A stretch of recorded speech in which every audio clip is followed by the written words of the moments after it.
it's not a good look asking that question. No. Can you evict someone during the pandemic?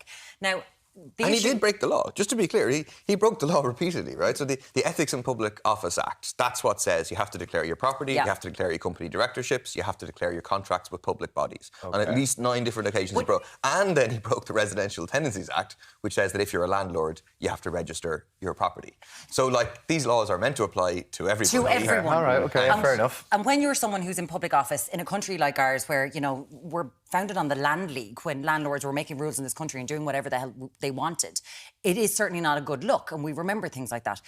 In relation to that, we all know that people can... He says it's a lack of due diligence, Paul, and the fact that he mentioned these things inside in the Parliament. Do you think you should have to declare, as you say this, I am a landlord myself, I am putting this forward? Do you think you should have to do that? Well, you do have to. That's but not everyone does. No, we all know that not everyone does that when they're putting something forward. But they're absolutely meant to. That's precisely why. You know, this guy was lobbying, like Sean said, was saying we need to make it... Well, we need to see how can we help landlords evict tenants in the context of COVID. We need more money to be going to HAP and RAS landlords. OK, he has a right to do it. You know, the state as a whole is giving close to €1 billion a year in these schemes to private landlords. But he has to declare that he is personally benefiting from these government policies, which are their response to the housing crisis, as opposed to actually building public housing. And I think that's at the essence of the political issue here, is that, you know, they're not building public housing. Instead, they're subsidising private landlords like Robert Troy. And at the very, very kind of minimal position is that you have to declare that, so at least people know when you're talking about it, oh, you have a personal interest in this. I have sat here before and I've certainly said that we need to look at private landlords in a different way. They need to be looked at like corporate landlords, because we do have people who bought a house 20 years ago, it's their pension, and it's one house. Something like this changes that, doesn't it? Like something like this makes the public for the government perception. If there's 80 people in government that are landlords, it's hard for them to push anything across that's in benefit for small landlords if this is going to be what happens. Because we're losing private landlords to corporate landlords, and that's something that is having a detrimental effect in this country, Paul. You do, like, you see that, yeah?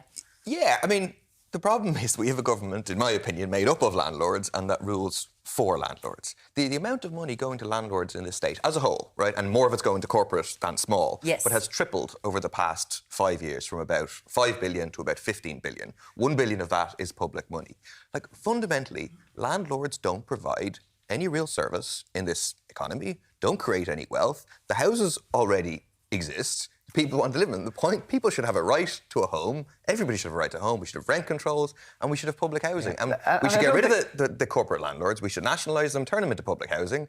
And we should say to small landlords, look, if you want to get out, no problem. The state will buy the house off you for market rate. You can get out and then we'll have public tenancies. And that's getting away from this maybe situation as well. That is a thing that we're constantly talking about here. But in terms of the damage that this is maybe done, is it a case that he's got out in time to hopefully not damage Fianna Fáil and the government for when they do come back in? I think we're beyond that now, in fairness. Really? I think the damage is... Especially when it is something like housing, which is so fundamental for so many people. There are people all across the country struggling. And one of the bits that struck me from Robert Troy's statement last night was...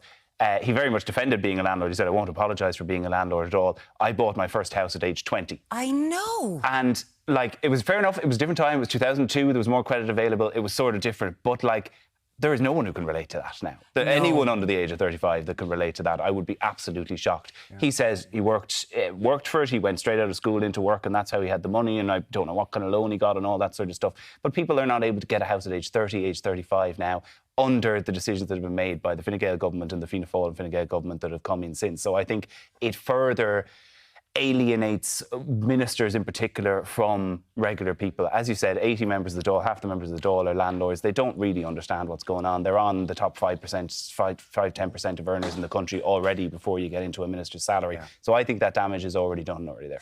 But the fact that he has resigned from his junior ministership, is that enough Like, are people going to be like, you shouldn't be a TD anymore? Because obviously they've got, the government have a very slim majority.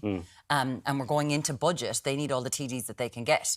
Well, that's one of the reasons that they didn't want to sack him in the first place. Yeah, Now, they of were course. fairly confident Robert Troy would continue to vote with Fianna Fáil. He said at the end of the statement he hopes to be in a position to serve in a ministry again in the future, which has become this new sort of thing whenever ministers resign now. They're like, I'm resigning for now, but maybe in a few years I'll have a better name and I'll be able to get back in on it. So, no, I don't think he's going to resign as a TD. I think he'll absolutely stay on. Maybe Paul wanted to resign as a TD. I don't know. But I think he shouldn't vote, and nor should any other private landlord, shouldn't be voting on things in the Dáil that directly affect his own interests. So, like, we had a rent reductions bill on the last day of voting in the Dáil before the You're summer taking break. half the TDs out there, aren't you? Yeah. Like, that's literally it. If you're looking at vested interests of every politician, what they shouldn't vote for, it would become a minefield. But listen, we'd love to know from people at home as well, what do you think with this?